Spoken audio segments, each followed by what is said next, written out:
Hi అండి అందరికీ, YouTube సబ్స్క్రైబర్లందరికీ థ్యాంక్ యూ సో మచ్. మొన్న ఈ మధ్యన రఫీకా ఛానల్లో స్కానర్ పెట్టడం జరిగింది కదా, దాంట్లో ఆర్థిక సాయం కోసం మన సబ్స్క్రైబరు మమ్మల్ని కోరటం జరిగింది. మేము దానికి స్పందించి స్కానర్ పెట్టాము. పెట్టిన ఏదో అందరూ కొందరు మాత్రం సాయం చేశారు, మంచిగా రెస్పాన్సిబుల్ అయ్యారు. వచ్చిన అమౌంట్ని తనకి అందచేద్దామని చెప్పేసి వచ్చాము వాళ్ళ ఊరికి. ఫాతిమా గారితో మాట్లాడండి. అందరికీ నమస్కారం అండి. మొన్న లైవ్లో నా పరిస్థితి బాగాలేదని రఫీకా గారికి అడిగాను. ఏమంటే లైవ్లో అందరూ సహాయం చేయండి అని చెప్పి ఒక స్కానర్ పెడతానండి. పెట్టింది.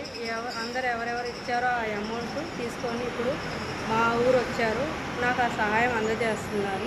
అందరికీ చాలా థ్యాంక్స్ అండి, అందరు సహాయం చేసినందుకు.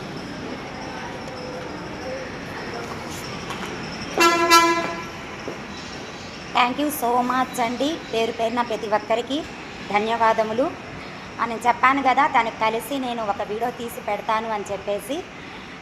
మేబీ నేను తన హౌస్కే వెళ్దాం అనుకున్నాను, కానీ ఇప్పుడు తను హౌస్లో లేదు, కొంచెం వేరే వాళ్ళ ఇంట్లో ఉన్నాను అని చెప్పారు. అందుకని నాకు తన ఇంటికి వెళ్ళటానికైతే కుదరలేదు. మేబీ తన ఊరికి మాత్రం వచ్చాను. వచ్చి తనకి ఇక్కడికి కాంటాక్ట్ అయ్యి ఇక్కడ పిలిపించామన్నమాట. పిలిపించి తనకి మన సబ్స్క్రైబర్లు సాయం చేసిన అమౌంట్ని తనకి అందజేయటం జరిగింది. ఇదంతా రఫీకాది కాదు, మీరు సాయం చేయటం వలన తనకి నేను అందజేయగలిగాను. కాబట్టి ప్రతి ఒక్కరికి పేరు పేరున ధన్యవాదములండి. Thank you so much. రఫీకాని ఇలాగే సపోర్ట్ చేయండి. థ్యాంక్ యూ సో మచ్ అండి.